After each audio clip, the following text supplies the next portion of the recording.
This is the Tabernacle Podcast with Jen Yost, Matt Diener, and me, John Vermilia. Welcome to the podcast, friends. Thank you for having us today. Yeah, it's fun to be here. We've been trying for a while. Not trying as if that sounds like you've been reluctant.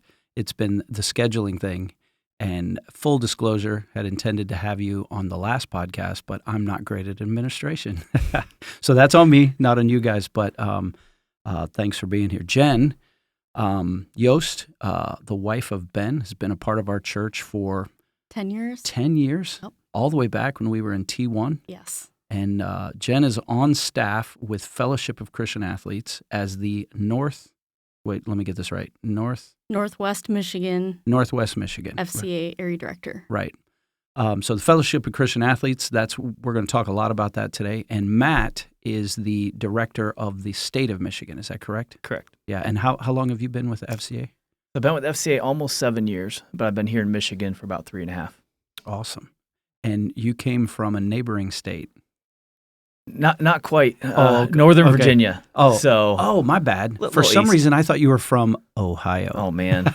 I've got a history in Ohio. I went to high school, college That's where in it was. Ohio, but no, I don't claim it too much. Oh, okay. All right. So you can stay on the podcast. That's good. right. Well, we're pumped to have you guys here. Sports, the culture of sports is a religion in this country. And it starts, I guess, when we're kids.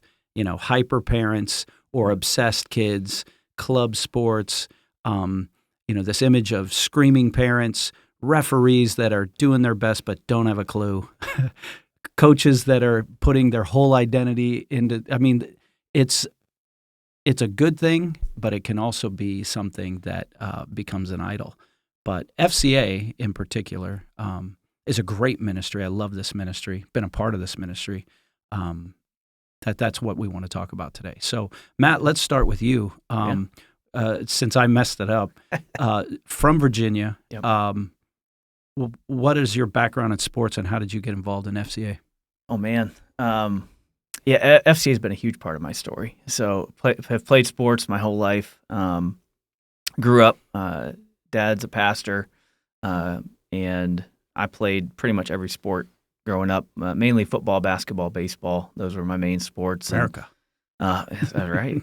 and so for me, I think, really growing up, it was kind of the, church was important to me, but sports, it becomes that idol, just like you're talking about. And was very into all my sports, wanted to be the best I could be, always strive for, to be top of the game and wherever I was. And for me, where FCA stepped into the picture was my freshman year of high school. Went to high school just west of Cleveland, Ohio, and had my freshman football and basketball coach handed me an FCA Bible and said, "Hey, I see something in you as a leader, and would you come to a Bible study with a few other guys from the from the football team?" And really challenged me to be in the Word daily. And he handed me an FCA Bible, which at the time, again, I wasn't new to the Bible, but the FCA Bible had stories of professional and college athletes. Oh, yeah. And I was a big Danny Warfel guy. I remember University him. of Florida, Yeah. Heisman Trophy. Yeah. And it had a page that had some of his favorite verses, and it just really lit me up because I knew, oh man, that's someone I admire, and these are verses that mean a lot to them. What are some verses that resonate with me? And so it really just opened up my daily time in the Word, and so I was able to grow a lot through that. So FCA was always kind of in the back of my mind because I knew that I loved their resources. I loved the idea that you can worship God through sport. And so then I went to college at Mount Union College, Division III school, played football there. I was blessed to be on 2 national championship teams. I didn't participate too much in winning those, but just to be a part of the culture and the team. We had some really. I played defensive back. All right. So made it on some special teams. Played kind of nickel and dime back, and So you're the fast guy that can hit hard. no, I was a good tackler, and I was very efficient. Not very fast, but I knew where to be on the field, know how to read the offense, those kind of things. But tried to do what I could to be on the field. But just being a part of a winning culture was great. But for me, going to college, finding that Christian community was big, and FCA was that for me. We had a really good FCA program.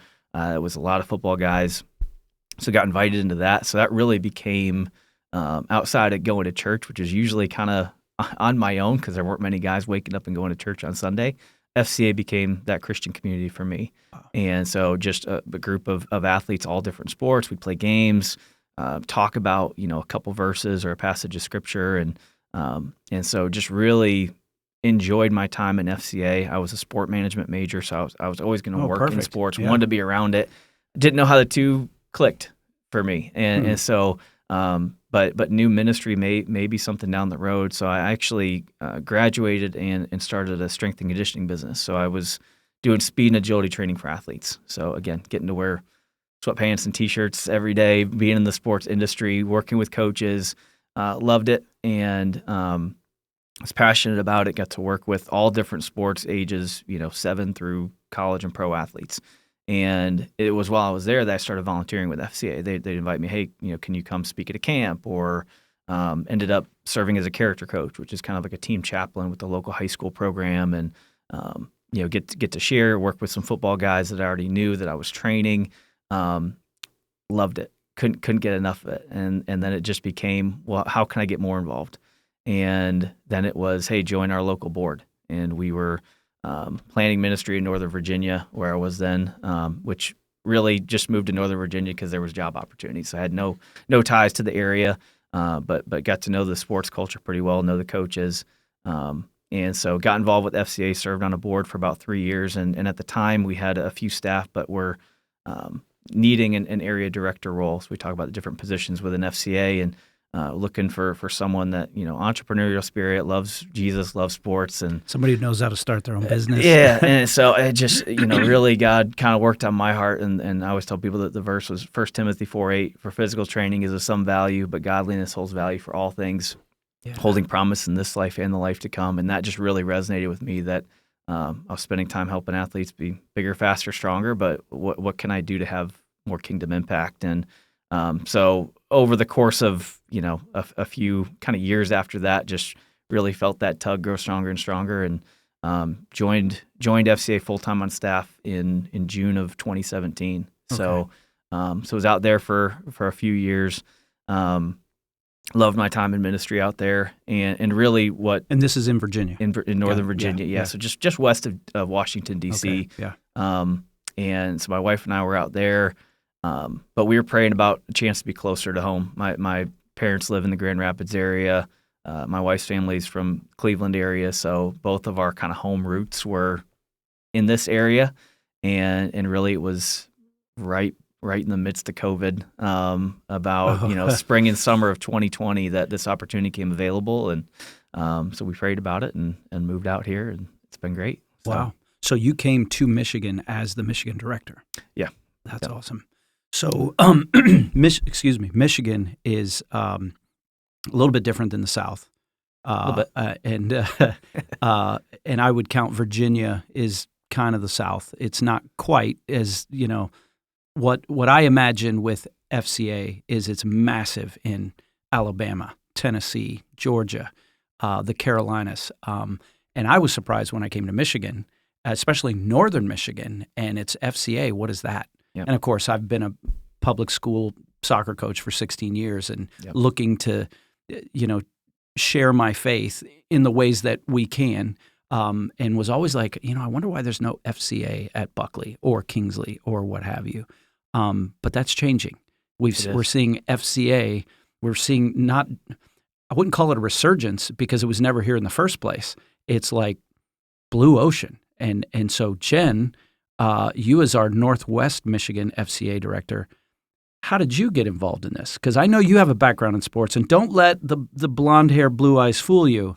This always shocks people when they meet this awesome mom and wife, and she's got the little cute smile, and then they find out your background is in hockey, and specifically, I was a goalie, hockey keeper, which is like I just have this image of this hulking. Behemoth that, you're afraid of. And then you meet Jen, and she's like, I was a hockey She doesn't goalie. look it, but she's tougher than you. But that she's tougher than you. Yeah. So sorry. Yeah. So, I started playing hockey when I was about 12, and I was actually on the very first girls team we ever had in Traverse City. Really? The first year they built Center Ice Arena before that, I wanted to play, but I would have had to play with the boys and not the best place to start when you're like 12 years old. So, started in high school, played up through high school, went to the University of Michigan, tried out, made the team there. There was only 2 goalies who tried out, so I was pumped because it's like they're going to take both of us.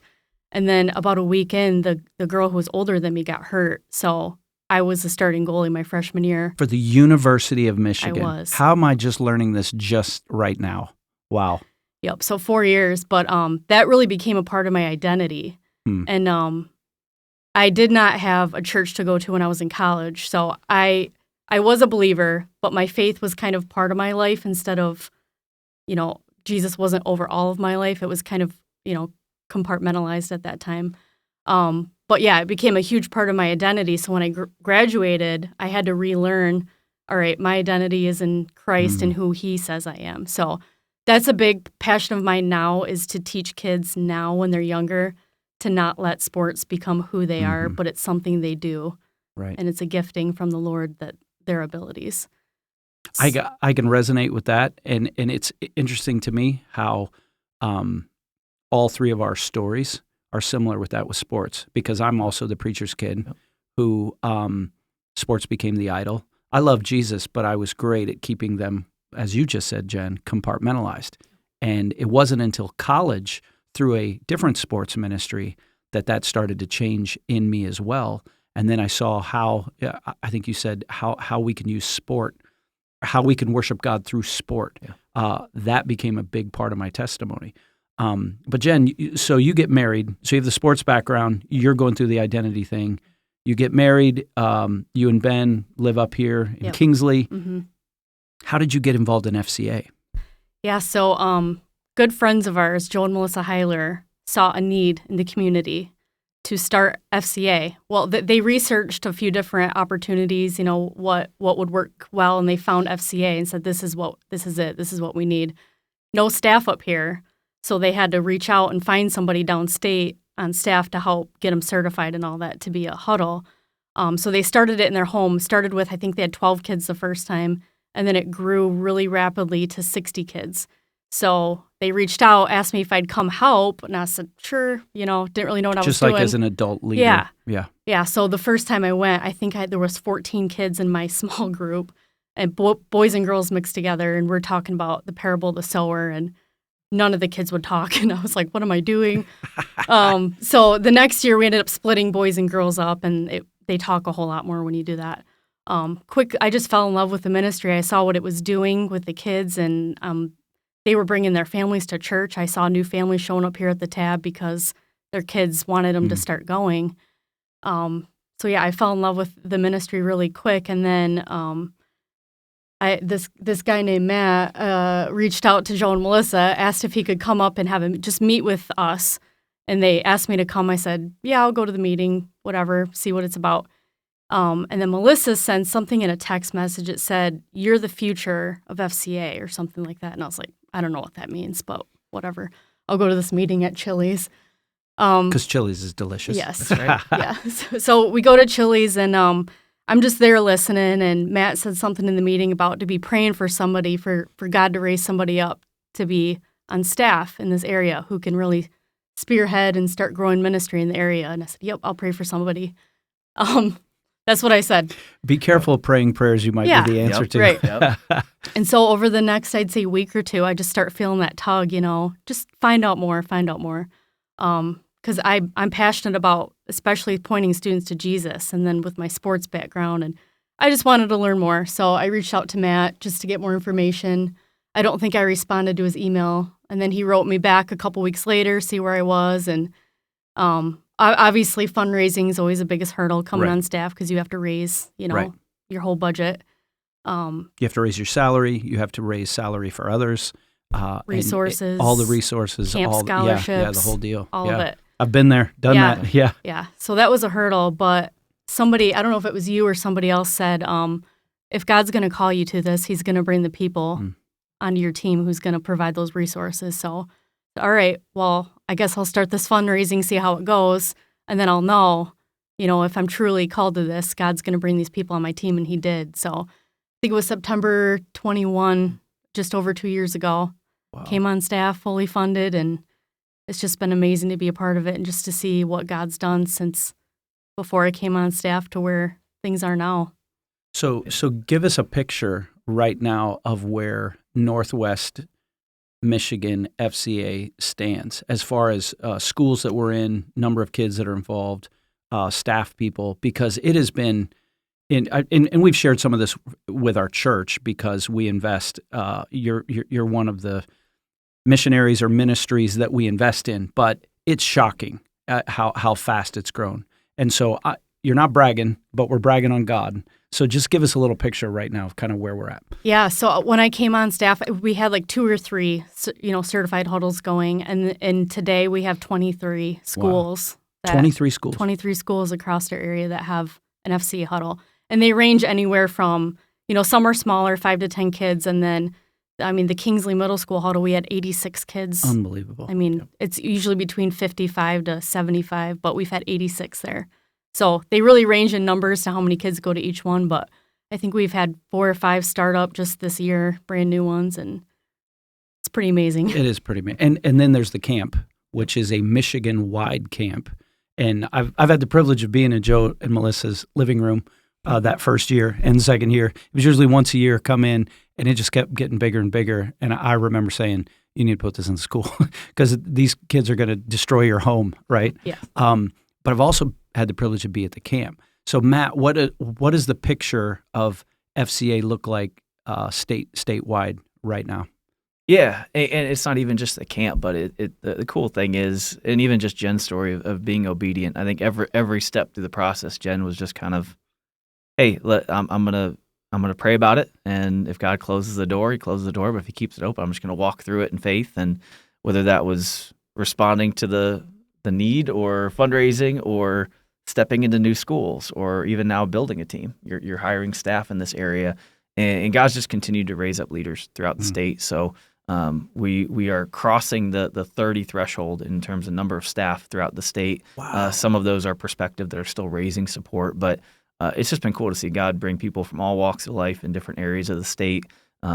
We're by no means fully staffed. There's a lot of areas that don't have a direct staff member that we're kind of spreading to cover Right. and those things, but it's just been amazing to see the growth, and camp's a huge part of it. So I think when you look at the amount of schools that we do ministry with throughout the year, which I believe we have close to 170 huddle ministries throughout the state currently, and many more one-on-one discipleship type relationships going on with coaches and athletes. But camp is one of those chances where we talk a lot about this discipleship process of engage, equip, empower, and it's a way to engage. And there are kids that are going to attend camp because it's truly that intersection of faith and sports. They get to compete in their sport at a high level.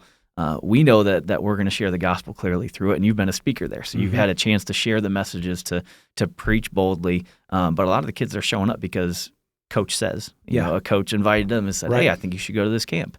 And so we've seen just growth throughout the state, which camp is really the only event of the year where all of our staff get to work together, which is the cool part because we're The energy there is so cool. And we're spread out, so we don't get together in person as staff all that often, even though I Right. feel like we have a really close culture. Just getting to spend a week together is awesome. And then when you look at last year's camp, we had over 100 schools represented that came, and Wow. close to 460 athletes. We shut Spring Arbor down. Oh, we did, man. I was there yesterday, and they're excited. They want to give us more space and That's so figure cool. out ways It's to a do it. great facility, and they it's- align yeah. so well missionally with us. They just really get the purpose of FCA. They want to partner. They want to add value.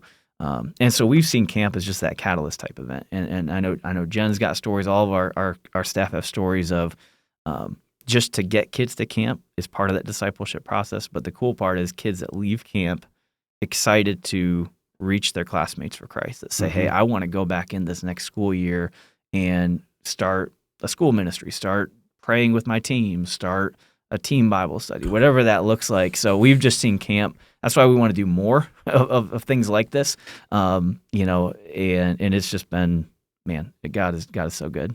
So where would you say, excuse me, your strength as far as cities? I know we have FCA happening in Detroit, Grand Rapids, Yep. Lansing, and now is it as far north as Gaylord?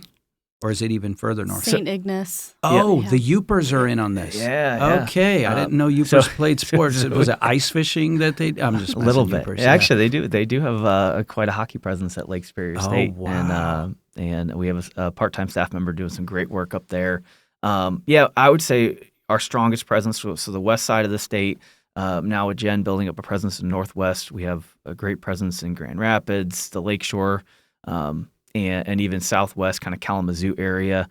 And then we're really building a strong presence in the east side of the state with Detroit, with the Jackson area. I would say areas where we don't have a staff presence would be Lansing. We've got ministry in Lansing, but not staff. And then you look at Saginaw, Bay City, Midland type area, Northeast Michigan. Those are areas up by Alpena.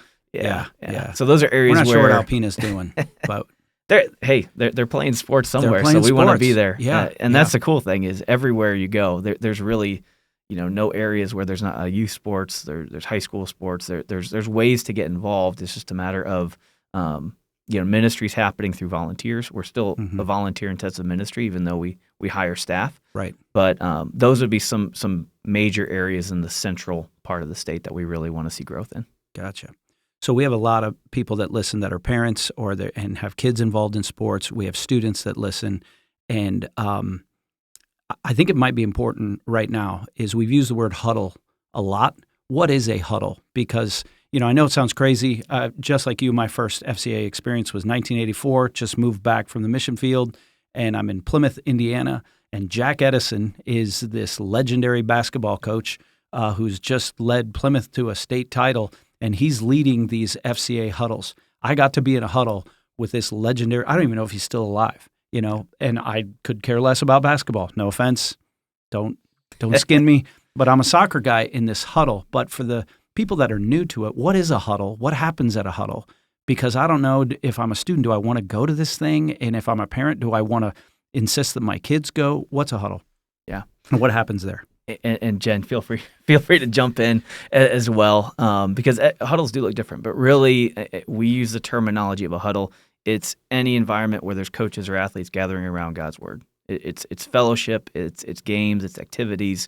In the school setting, it could be an after school or before school club. It could be with a team. It could be a group of coaches gathering together at a church. But really, we view it as it's a small group Bible study environment. Through the ministry of FCA. And huddle is just that sports terminology that also, I think, motivates us to be on mission. We talk about leading every coach and athlete into a growing relationship with Jesus Christ and his church. And it's making disciples through sport. So when you think about a huddle, why do you huddle up?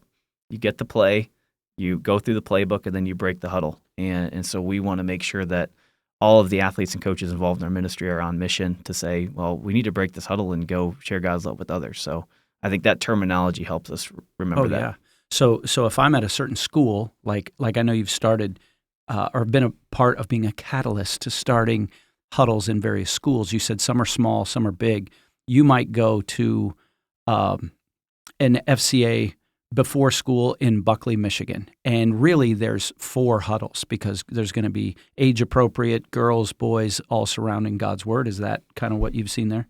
Yeah, and it just depends on the size. Like this morning, I was at the Kingsley Middle School huddle where we break up 5th and 6th grade girls, boys, and then the older girls and boys. So we have like probably 6 groups and some of them are like 10 to 15 kids, and we talk about our discussion questions in that. But some of them are smaller. Some, like the Kingsley High School has been a little bit smaller lately. They've had, I don't know, anywhere from 5 to 10. So they may just meet together in one group. So it kind of depends on the size of the group. Depends, right? Yeah. Yep. So the before and after school, I'm just filling in blanks here, is probably because, hey, the school will let you meet on the school grounds. It usually can't happen during the day, but I can be a coach and I can be involved in FCA, and just my presence before or after school, that can be a draw. So it's not just for students, it's also for coaches. Yep. And we have some groups that meet during lunchtime too, like Grand Traverse Academy. Oh, really? Nice. They meet during lunch, fully student-led. The students get up, lead the Bible study, have some discussion questions that they go through. So Charlevoix also meets during lunchtime. Just worked out good for them to do it during then. Most of them meet before school. After school gets tricky with practice times and things like that. Right. But I'd say the majority meet before school with a handful during lunch. And a lot of it's based on how their club structure works. Because just like any other club, there's a teacher sponsor, which is usually a coach involved. But technically, the reason we're allowed to operate on public school grounds is because it is student-led and initiated, and the lunch hour is a non-instructional time. So certain schools will allow it if there's not instruction happening. They're able to go, and then you take away the barrier of rides before school and those kind of things. So we're seeing a lot of huddles move to that model, but it's really it's the student leaders that run it. Hey, what works best? What's the best chance to invite students to be involved in it? Cool. Well, what kind of life change have you seen as a result of these huddles? Just story, or just whenever you get anyone surrounding God's word, we know God's word and the power of the Spirit, something cool is going to happen. But what have you seen that fuels you? Yeah, I can. The Kingsley Middle School huddle, that's the one I go to every week that I, kind of helped get launched. There's a lot of kids there that don't go to church. Their families just don't go. But the kids kind of word of mouth, this is really cool. You guys should come check it out. And they invite their friends. So, there were new kids this morning that I've never seen come that I know their families don't go to church. And they're hearing the word of God for the first time. And early this year, one of our adult volunteers, he's a pastor in Traverse City, he presented the gospel, just clear, basic. 11 kids raised their hand to get saved. They just never heard it before. They never had the opportunity. And so it's just an incredible space for them to come and to be able to ask questions. I had one girl last week say, well, where did God come from? Who made God? Nice. So we got to go dive into that, how he's outside of time, and he was always there. And one girl asked, why did animals have to die in the Old Testament? And so it's just these awesome questions these young kids are asking. And it's just a privilege to be there and just to be able to watch them grow. Yeah. And like I said, a lot of them, this is their only church. And this morning, the lesson was about the importance of finding a church community to get plugged in with. That's awesome. We want them. So you have Bibles, but you're also following a curriculum. Yes. So our group, we're going through what's called the core, which is the 8 essentials of the faith, Christianity 101. And we go through all the basics. And so right now, it's about building your core team. And part of that is getting plugged into a local church. So we know there's kids that they're just not going to be able to because their families don't go. But to start planting those seeds now and maybe talk to their parents, hey, can we go find a church? And we lay out what a solid church looks like. So we did that this morning. That's beautiful. So one of the things that I've always found interesting about FCA is the fact that, it's called the Fellowship of Christian Athletes. And it's been around, 50, 60 years? 70 years. This right? year, 70. Yeah. And so, there's going to come a time where some marketer's going to be like, oh, let's give it a different name, but I would encourage, you've been FCA forever, stay FCA. But there's this idea that it's just for athletes. And in any school, the cool kids are the whatever is hot right now. It could be the band. It's usually not the band, but or it could be the metalheads or the motorheads. But typically, your student athletes, they're these motivated, and the assumption is they're all hyper disciplined, and there can kind of be this us-them type thing between the athletes and everyone else. Because the athletes have to follow the rules to stay eligible, and they're super involved, and they really care about their school. But one of the things that was always surprising to me is how many students are a part of FCA that aren't athletes. Yeah. Or they don't participate in sports at all. Have you seen that, or is that just? Yeah, we get that all the time. Of, hey, can I be an FCA? I'm not an athlete, and in a lot of cases, FCA may be the only Christian organization on a school campus. But I think it's been around a long time too. That people know FCA as just that. FCA really starting out, it was about professional athletes could be in commercials, advertising cigarettes or alcohol, those things. Why can't they promote their faith? Yes. And so when you look at that, well, athletes are influencers, no matter what level, college, Bingo. pro, high school, youth. And so that's where, a lot of our leadership teams are athletes. Yes. But, I always used to say that you're an athlete if you own a pair of tennis shoes. So if you're going to ask if you can attend done. FCA, hey, if you own a pair of tennis shoes, you can come to FCA. You're an athlete. And the other thing I like about sport is that it's kind of that universal language. Like you throw a ball out there, everybody kind of knows what they're talking about. A lot of the verbiage used in the devotionals, the things that we talk about, it's biblical truth, but using sports analogies and things, everybody understands. Right. And so I think that's what brings anybody in, and they see, oh man, kids are having, donuts or Chick-fil-A. That draws them in, having activities like a sport or something active that gets them moving. And then, hey, we're going to pray, we're going to read God's word. And again, any student should be a part of it. And I think that's kind of the goal, is we're using the influence of coaches and athletes to reach the entire school, the entire community. Yeah. No, that explains it, because that was, I can remember when I first started as a preacher. I wasn't in a church, but I was an itinerant speaker. And one of my very first events was, John, our ministry always sends a guy to Clemson, which is down to South Carolina. And so you're going to go down to Clemson and you're speaking at FCA. And all I had in my mind was a huddle. But they assured me, no, there's a 30-minute message. It'll be after worship, and then there'll be worship after, and it's at this, secondary gymnasium.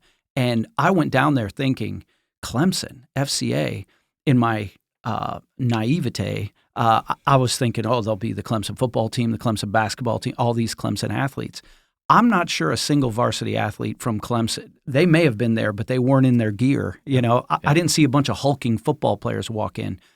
But when I got there, there were almost 2,000 students in that room. It was awesome. It was a mega church, and it was Fellowship of Christian Athletes was rolling all through the South. And so what I saw is all these students just continued that when they got to college, and some were athletes or had been athletes in high school, and most of them, I would guess, were not.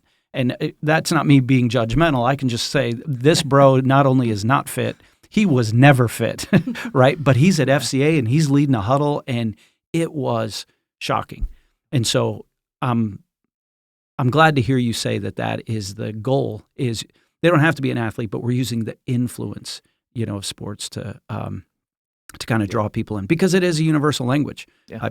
I spent 10 years in sports ministry full time doing the support thing, and for us, it was because soccer was such a universal language. They're playing it everywhere. Yep. Sometimes they're playing it really well. Sometimes it's with a literal rag ball, but we can go anywhere and have that language. Well, when you expand that to FCA, most people are into something, even if it's curling. Yep. Oh, yeah. Right? There's going to be a sport. Or bowling, which you can eat nachos and bowl. I'm not sure if that counts as a sport if you can eat nachos while you bowl. Debatable. It's debatable, but hey, bring on the bowlers, So tell me a little bit about, and I don't think it's a shift. I think it's always been there, but there's a big focus on coaches. Yeah. Like, what is FCA? Like, what support, training? How are you trying to help coaches? Reason being, as a coach and having been a coach for so long, it's very easy for a coach to get his or her identity wrapped up in the performance of my team. And, when you see a coach losing his mind, usually it's because, all of the hard effort and work he's put into student athletes, which are little psychopathic decision makers once they go on the court or on the field or on the ice or on the track. And I see a coach who's put his identity in wins and losses. So how are you trying to provide support for coaches? Yeah. Well, and I think a lot of people see FCA and they say, hey, we love what you do with kids. And, you're a youth ministry. And they're not wrong in that in some ways. But when you think about it from just a strategic point of view, then why would we not want to pour into the people that have the most impact in the lives of kids? And we use the Billy Graham quote, says one coach will have more impact in a year than many of us will in a lifetime. So who's coaching our coaches? And so when we look at why do we spend so much time with coaches, it's because a good coach can change a life, and you've seen it. You've had that impact. You still get texts from former they're athletes. Blowing me up this week. And again, both Jen and I can speak to our sports experiences having coaches that drained life out of us or were Mhm. life-giving. And so we want to make sure those coaches that are life-giving, that are transformational in how they go about it, can keep coaching and having influence for longer. So that means making sure they have materials, resources to grow in their faith personally. Mhm. But also, you look at a lot of coaches maybe can't go to your normal times of whether it's church, Bible study, because their schedules are just crazy. So, well, how do we find environments for them to be around other coaches who are like-minded, same drive, Mhm. same mindset to say, well, let's take 15 minutes out to read our Bibles together, to have that community. And so, yeah, we just find it's so critical into being able to impact young lives that we want to say, where can we serve coaches? So sometimes it's training. We talk about this idea of a 360 coach is a training module that we have that basically talks about how to reach not only the physical but the mental and spiritual aspect of an athlete. And so we train athletic departments, youth coaches. In Detroit, we have a partnership with Sound Mind, Sound Body, where they oversee all of the youth football in the city of Detroit. And so we were able to train 1,100 volunteer coaches that are Wow. serving, Wow. and that's, officials, coaches, all these people involved with youth sports. And we're able to talk to them about what it means to be a transformational coach. And again, there's a gospel opportunity in there for coaches that may not know Jesus, but they also realize whether or not they know who he is, they realize the impact they have. Right. And then we can start that conversation and talk about why we believe what we do, why we're training that way. And then we've even seen opportunities. This summer, we're hosting our first coaches marriage retreat in Michigan. Well, there have been some, but we're trying to have an annual Oh, that's opportunity great. to serve coaches and their spouses when at home. A Right. lot of coaches, that's the biggest struggle. So we are really trying to They're find like ways giving that we can so step much into their lives. time to this thing, Yep. and then they let the marriage thing kind of fall by the wayside. Yeah. They just kind of forget about it. Yep. Is that kind of the heart behind it? Yeah, it's really making sure they have a time for retreat. They have a time to grow in their faith, grow in their relationship with their spouse, because they're going to be a more effective coach for it. Right. And so again, at the end of the day, it still is about how do we impact kids.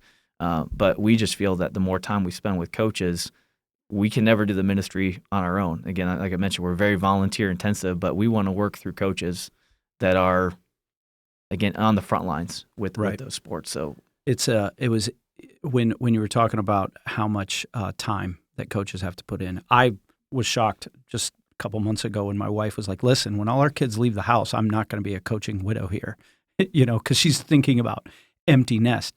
Now, I put a lot into coaching, but I can't even imagine being a football coach like Coach War over in Kingsley. I mean, football just as a sport, there's so much prep. There's so much, and I can make jokes and jokes about it's because the coaches do all the thinking in football, where, some other sports, you put them out there and then they're on their own. But that's a huge thing for coaches to provide that support for them and to bring them back to what's most important. We were talking upstairs before this podcast about the 3D. And so just for people that are listening, because, again, even some of the concepts you're talking about, if there is no huddle, FCA has resources for you. You could start your own, or if you're a parent, you could get yourself an FCA Bible. Like you got a kid that's just hungry for sports and you really care more about his heart. There's an FCA Bible that influenced you in your faith as a pastor's kid because you saw the Danny Warfel thing, right? Yep. So a parent could get involved in this, but parents are coaches, and so some of this, just as I was thinking about what you were sharing, the 3D, which is the mind, the body, and then the spirit, right? And so those are the three elements of any human being. But with sports, because once you go onto the court, onto the field, onto the ice, onto the track, wherever you are, there's a lot about you that's the real you's going to come out. And what I've always said is, and we'll also see who your parents really are. So they can be the nicest people at church, and then all of a sudden, you see the dad that's like the hyper dad that is coaching his kid because he didn't get it right, and this is the ugly part of sports, right? So it's not just the athlete that might make this sport his or her identity and it becomes an idol.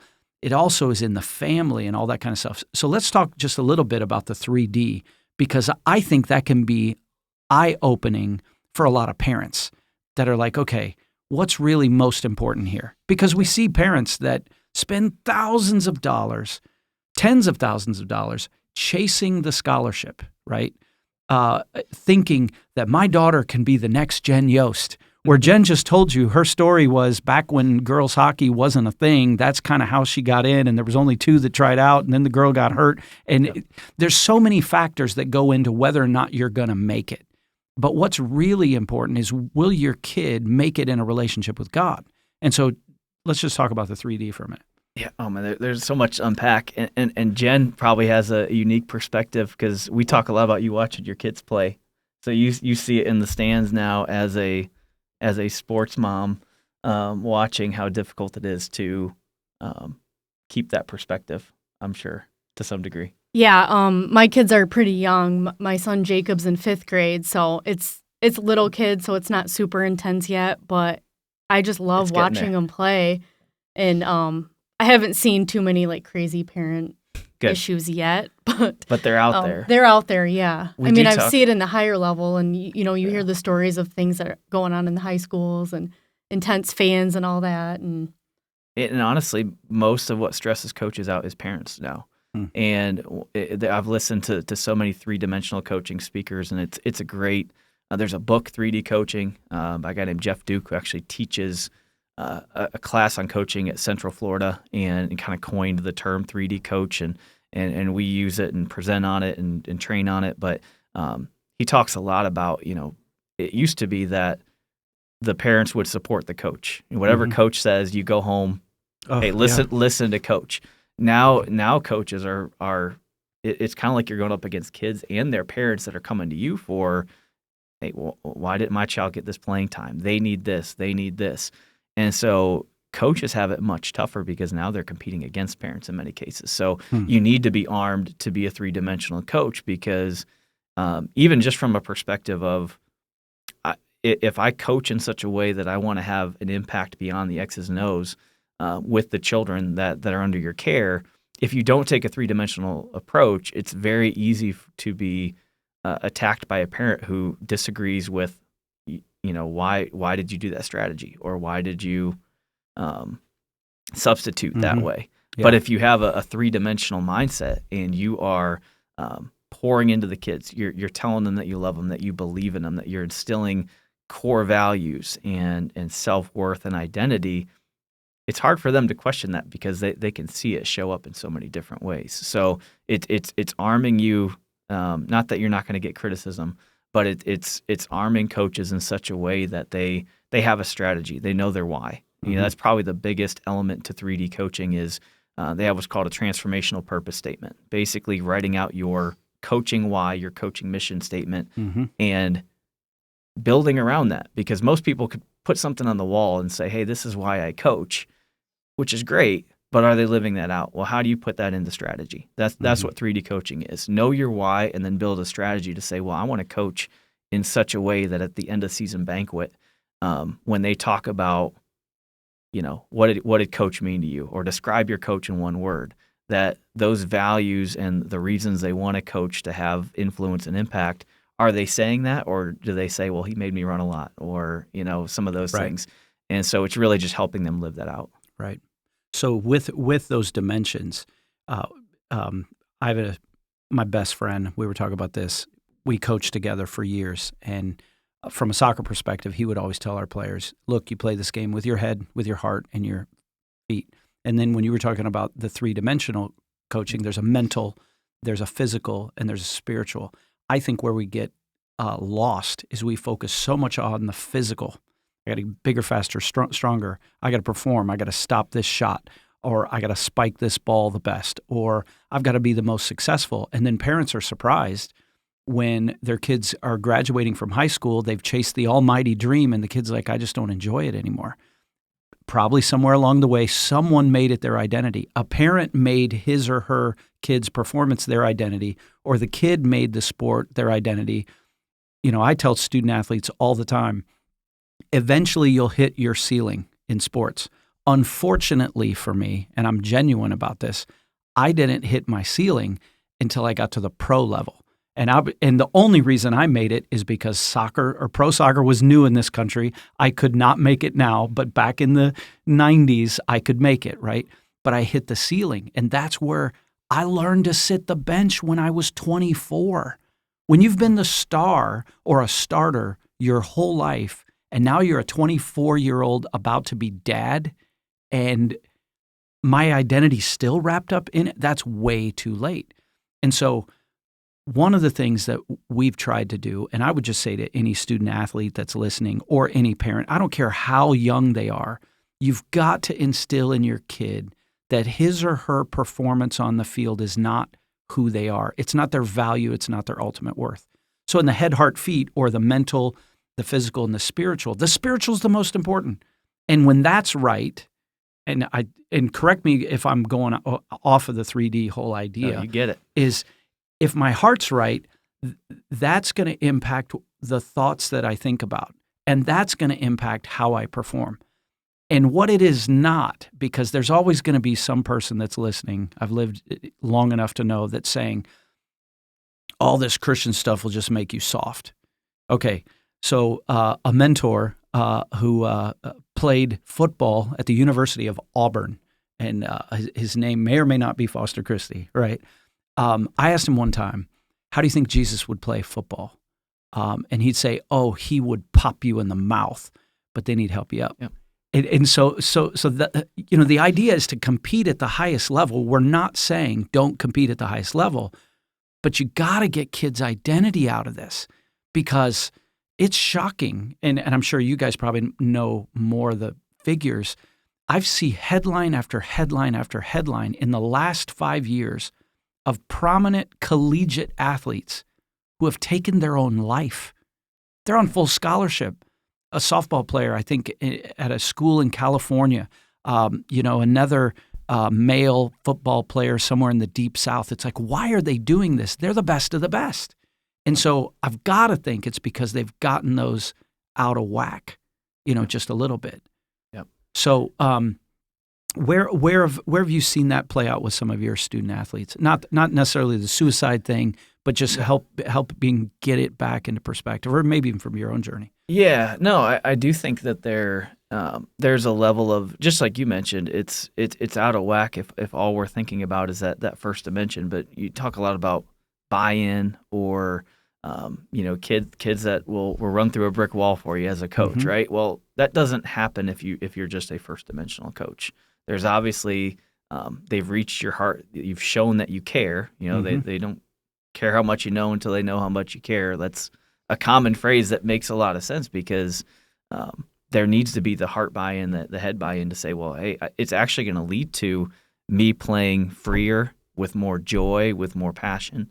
So we see a lot of those first dimensional aspects play out when a coach does reach them. But it takes more intentional effort. It takes getting to know the player. It takes getting to know what makes them tick. It takes getting to understand adversity and how they deal with it, or talking them through those things, instilling confidence. Those are, there's so much to coaching, which is why it's a difficult profession. Right. It's difficult. Right. It's not just, hey, I'm going to roll out a ball and coach. And granted, there's times where, people just need to fill a spot and they do that. But whether you want to or not, you're going to have impact as a coach just Right. because of where you're at. But to your point on stats with kids, well, I think FCA started to get involved with more youth sports and more club and travel and those things, is kids are quitting sports much, much earlier than ever before. Really? Because they're leaving organized sport at an earlier age, usually before they're 13. So, why do we not just stay as a high school, type ministry? Why are we running camps and clinics for younger athletes? Because they're burned out, because all they're searching for is my coach seems to like me when I'm playing well, doesn't like me when I'm not playing well. I'm or not good my enough. parent. Or my parent, and I'm not good enough. So why play this? Because it's just going to frustrate me, and I'm not, I'm not being reaffirmed in that. And so kids lose all sense of worth and value, and they leave sport where actually we talk about, we learn so much character and values and those things. And so as coaches and as a ministry, we want to step into the lives of those coaches to say, these kids should want to play, even if they know their ceiling is a youth sport athlete or a middle school athlete. They may not have the talent. They should want to play sport because it's fun. They feel loved. They're part of a team. Yeah. And that's what it's all about. But it doesn't happen as often as it should. So that's the world we're trying to step into, man. You're killing me because I just stepped down from 2 coaching positions. We're not going to go into that, but it's the really good athlete, but it's also the guy who played right bench for 4 years that felt valued, that reached out and said, "Hey, coach, thanks for all you've learned about, not quitting, about team, about family, about integrity, about doing your best, about good sportsmanship." It's like, sorry, Jen, you were going to jump in there. I just, a story came to mind when we were at sports camp. I was walking the football team. They were all sitting down. One of the coaches was sharing a story. So I went and sat and kind of listened, and he was talking about the performance-based acceptance his whole life, just trying to do the next thing, make All-State, make college, make NFL. This guy was in the NFL for 9 years, and he was telling these kids how that was the darkest 9 years of his life, was being the NFL. He thought that was the top, but it wasn't. He was had this hole, and he didn't know how to fill it. So just hearing him share that with all these students, a lot of them, 70, 80 football players, for them to hear that from a guy who was in the NFL for that long, it was powerful. Wow. And just sharing that story was... And to hear it at that age, even if a kid doesn't fully get it, there's going to come a dark time when he's going to remember that, wait a minute, my acceptance, if in my heart I know that I'm loved and accepted by God, that's going to impact the rest of it. When you were talking about the reason for the 3D coaching is, so a coach is like a pastor, in my view, right? So he's a pastor of that team. And we tell, or we say at the church all the time, that your children's first pastor is actually not me. It's not the student ministries pastor. It's not the Tab Kids director. The first pastor is the parent. And so with coaching, the first coach is the parent. And I'm grateful for a dad that supported me, loved me. He was one of those just support the coach thing. But I never got from my dad that he loved me more if I was doing great, or that was all, all that angst came from me. That didn't come from my father. But I'll see student athletes that they don't want to play because dad's identity or mom's identity is wrapped up in how I'm doing. But when you see a kid that knows that mom and dad are just even keeled, they want them to do their best, they want them to try hard, they want them to compete, and they want them to perform. I'm thinking of one story right now where we had this, I want to be careful here because it's a small town, but he wasn't a soccer player, but he was a good dude. I mean, he was such a good dude. He made the team better. He was a huge guy. And we're playing a game where we were lighting up a team. I mean, the game was done by halftime. And he wasn't a starter, but he'd already played, and he'd scored a goal and all this kind of stuff. And because once we start winning, everybody's playing, right? And we don't ever want to just pound on a team, but we want to make sure that everyone has a good experience and everyone gets game time and all that stuff. Well, we get to halftime, and I asked this kid, "Hey, I'm going to put you back in." And he'd been a part of our culture for 4 years, and now he's a senior. And he says, "Hey, coach, why don't you let the young guys play?" And I go, "Are you sure?" And he knows, and I know, he doesn't get a lot of time. But as a senior, he's like, "Yeah, let the little kids play." He's talking about the ninth graders because he's a giant, right?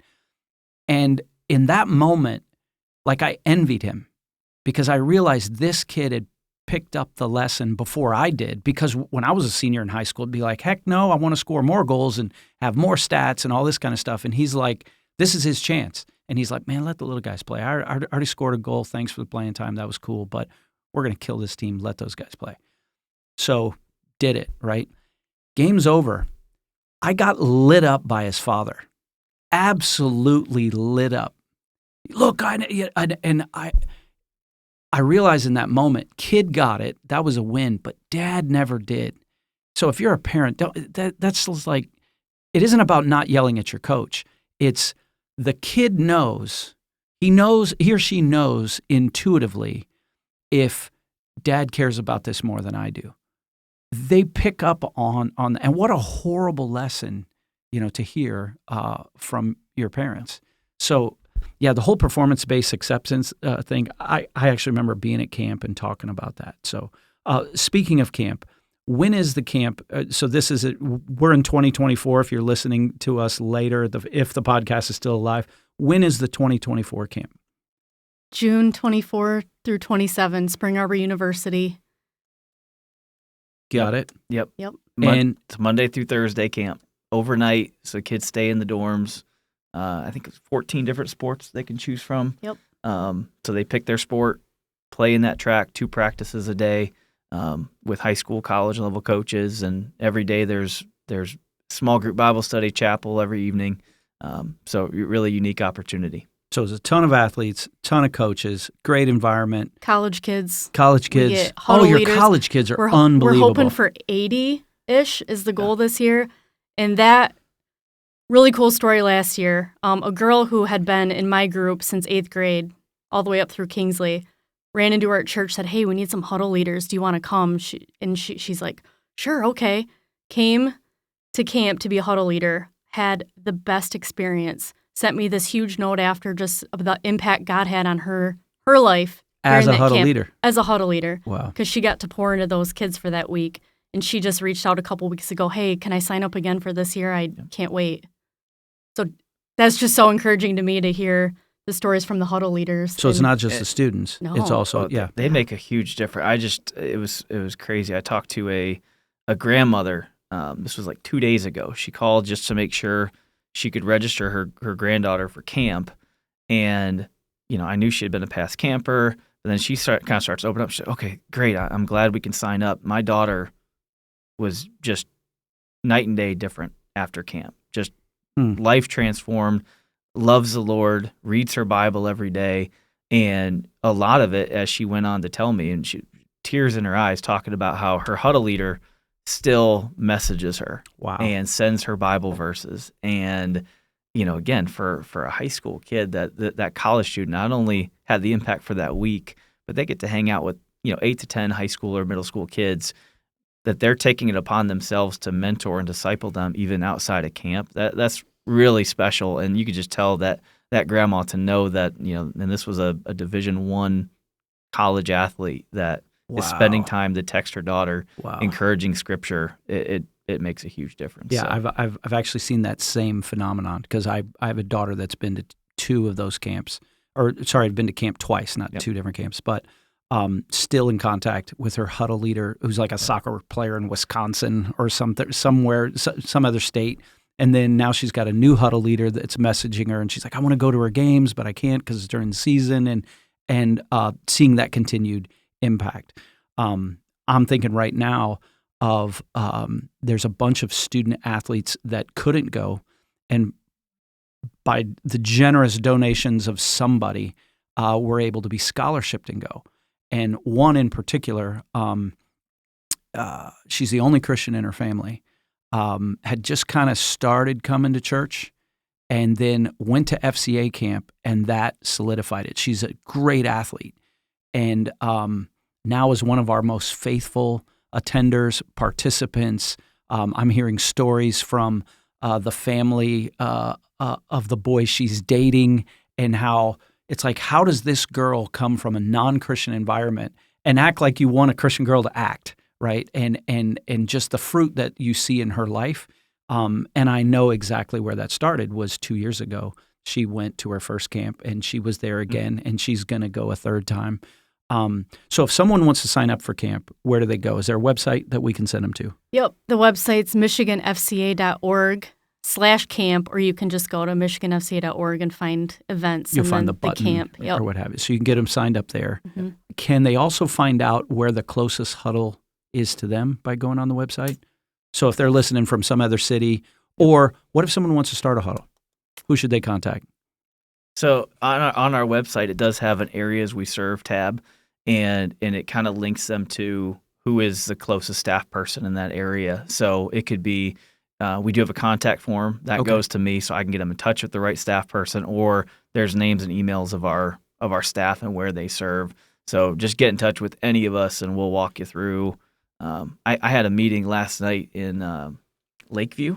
Okay. If you're familiar with Lakeview. Yeah. I'll shout him out because we just had an interest meeting yesterday. That's awesome. There was a coach approached me and said, "Hey, we've got 4 students that love the Lord and want to reach their classmates for Christ." Wow. Awesome. Let's sit down we went to a community center, sat down with a couple parents, a few of the kids, talked about here's what a huddle looks like, here's when you could meet, here's the materials you have access to. That's and awesome. they're gonna have an interest meeting at their school here in the next month. So it happens all the time. There's new huddles starting up every week, it seems like. Yeah, Same with Boyne City. We just had the athletic director moved up from the Detroit area, was involved with the FCA with Tim and Glenn, who are directors downstate.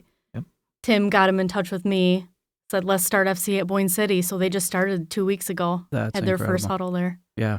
So if you're a coach and you're listening, you can be a critical part of this. If you're a student athlete and you're listening, critical part of this. If you're a parent, you can be involved. Just because I love FCA and I'm not afraid to talk about money, what is the annual budget that you have to raise every year as the state director and then you as the area director? Like, what's your goal? My goal, well, I mean, yeah, as a full ministry, my budget, I oversee my org and then our camp scholarships and development. It's probably close to about a $200,000 budget from the state level, and then I know our staff. Each staff member is probably about $80,000 to $100,000. Yeah, to mine's cover resources. 80 to 90, and then we're actually bringing 2 new staff on in Northwest I've met Michigan. these ladies. One Yeah. in Grand Traverse, Rebecca, and then Chloe. She's like 98%. She Let's should go. be funded this week. Really? She's in the Gaylord area. Gaylord. Yeah. Yeah, so she should be Basketball coming on player, by the right? end of this Yeah. month. Which is exciting. Just She and pumped for her both of them. sister were like, are they twins? Because they don't No. look like twins. No, They they're don't not. look like twins, and they're completely different. Yep. You know, one had the dreads and was dominating the basketball court against boys. That's Gloria. Yeah. Yep. And then the other one is Chloe. Chloe. And you could tell that Gloria was just kind of like, I'm going to take on the world. And Chloe's more of the, I can explain how to do it, Yes. type of thing. But just the staff people that you're bringing on are so impressive. So if someone wanted to get involved, because I know you raise money through churches, through individuals, also through corporations, businesses, whoever wants to be a part of this, that's a big part of this ministry. Can they do that just by going to the website and saying, hey, I want to get involved somehow? They can, yeah. They can go to the website, find a staff member.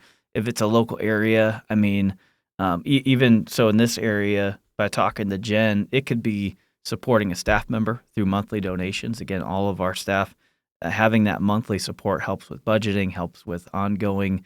You know, we want people that are on staff to stay with FCA as long as they're called to serve. Yes. Not due to finances and those things. But it could also be we have parents that buy donuts for huddles that make sure that, hey, do they need 20 Bibles? Can I cover that? Can I cover camp scholarships? Right. So it can be staff focused. It can be ministry resources, camp scholarships.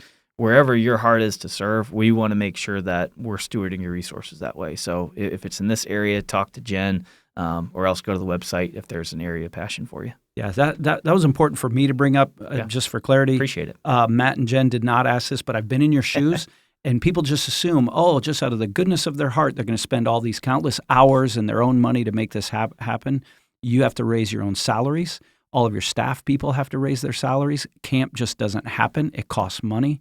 And so if that's something you want to be involved in, that's a great way to be generous, to show worship to God, is by, the same way people invested in Paul in the New Testament when he's planning churches. Essentially, we're seeing lives being changed through sports, through Fellowship of Christian Athletes. One of many, but this is the one that we really are passionate about because they are sports crazy up here. So if you're listening and you want to provide donuts, Bibles, monthly support, whatever that looks like, I would encourage you to do that. And just one last thing, because I think, we're getting up on the time here, but FCA is not now, at least in Michigan, I don't know if it's all across, it's not just limited to traditional sports. Tell us real quick about FCA Outdoors, because that's where we met Adam Ray. That's right. We brought some guy down to do the archery. And we were nervous. It worked out okay, though, right? Oh, it worked great. Yeah.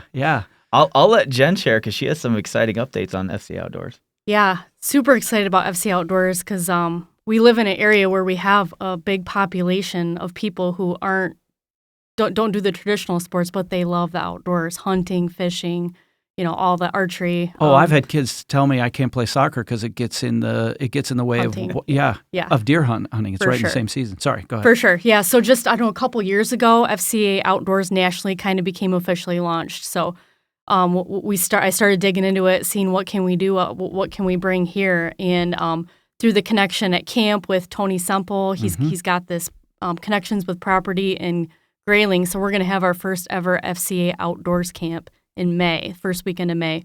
And due to generous people, it's going to be a free camp. Wow. They're covering all the expenses, which is just amazing. So we're going to have archery, BB guns, and fishing. We may throw some other, turkey calling or trapping. Who knows what else we're going to throw in. We're still planning that. And Adam Ray is going to be our speaker for the weekend. Shout out to Adam Ray. Super excited for the camp. Natalie, who came to she came to sports camp, shoots air rifle for University of West Virginia. Virginia. Yeah. She's just a rock star. She's in the Olympics. Yeah. Right? Junior she was on the Olympics. Olympic team or something like that. Yeah. She's very elite, yes. Yeah, we got to spend some time with her. She's incredible. So she's going to come be part of the camp. She's coming back for sports camp as well to help with archery again. She doesn't do archery, but, same family. But just another example of, again, God provides the support, and again, through generous donors, whether they be families, individuals, churches. So God's been more than provided for our ministry, but it's really cool to see people that have a passion for certain things say, hey, I want to make this happen.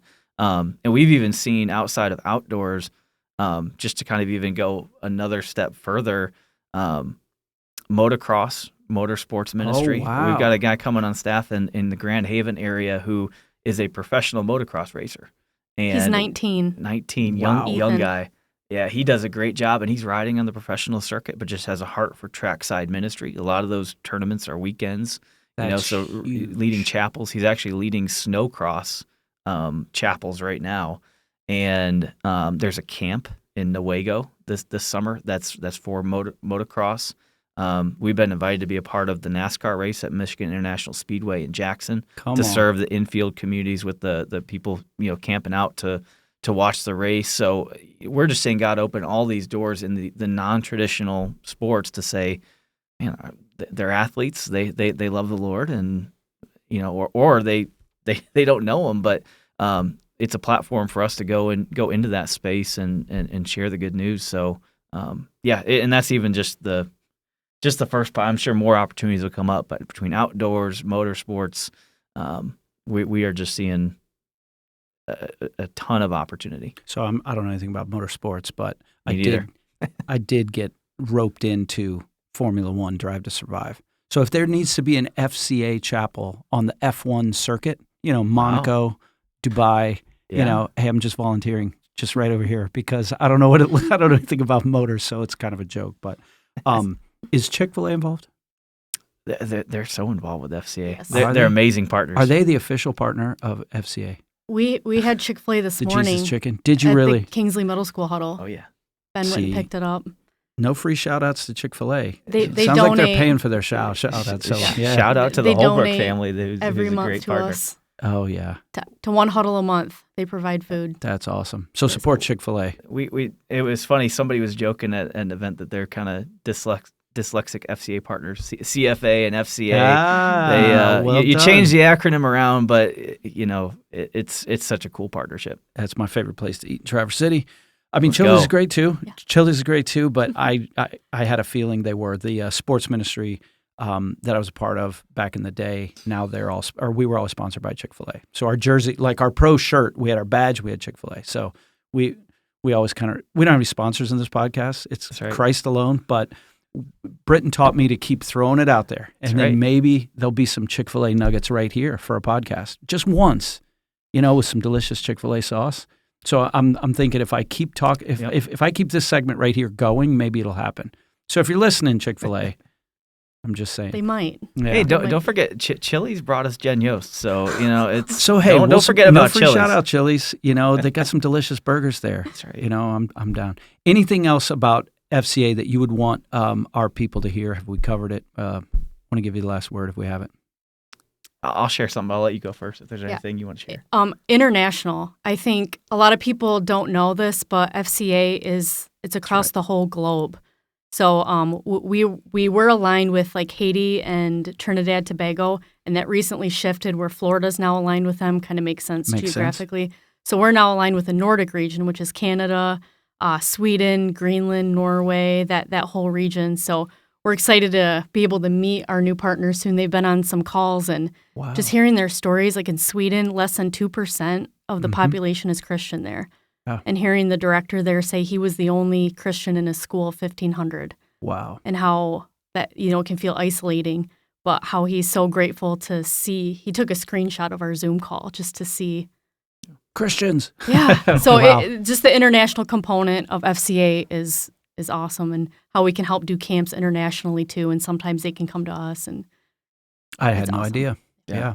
No, it's incredible. But the only thing I was going to say, and I'm always reminded, I forget exactly where I heard it, but when we have an interaction with us, the hope would be that you don't come away saying, hey, these people love FCA. Like Jen and I, FCA is a huge part of our stories, that we love this ministry, but it's because we love Jesus. And if we are just here talking FCA, it just so happens that, sports is a powerful platform and FCA gets to use that. But we're here to proclaim the name of Jesus. And if it's a different ministry, if you have a heart for other things, but FCA fits into that, if you love sports, or if you're like, hey, I just want to get involved in the schools. I don't consider myself an athlete or a big sports person, but I know FCA is in the schools.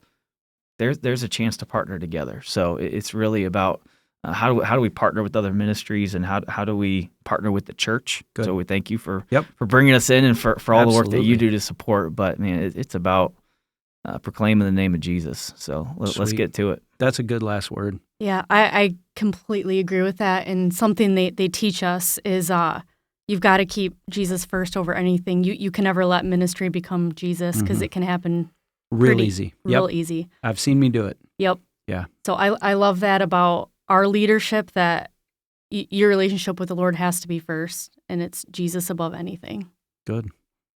That's awesome. Well, we love Jesus first. We love ministry, and we're fans. And not just fans, we're also players with FCA. And thanks for the privilege to partner with you. Thanks for what you're doing. We pray for you as a church. I know our prayer team does. I know I do. And just keep doing what you're doing. So we'll put the website where people can get more information in the show notes or whatever those things are called. I don't know where those are, but I think I write them, or I'm a part of that. So podcast family. So you don't do your schedule. You don't do no, I don't do the scheduling. What do you do around here? Yeah, we talk, and then a lot of talking, basically just talking. Okay. But then I try to remember what we talked about and just kind of put that in the little blurb. But we'll make sure that goes in there, and I'll spell it right. So perfect. Until next time, podcast family. Thanks for tuning in, and this is Jen, Matt, Benjamin, and myself signing off.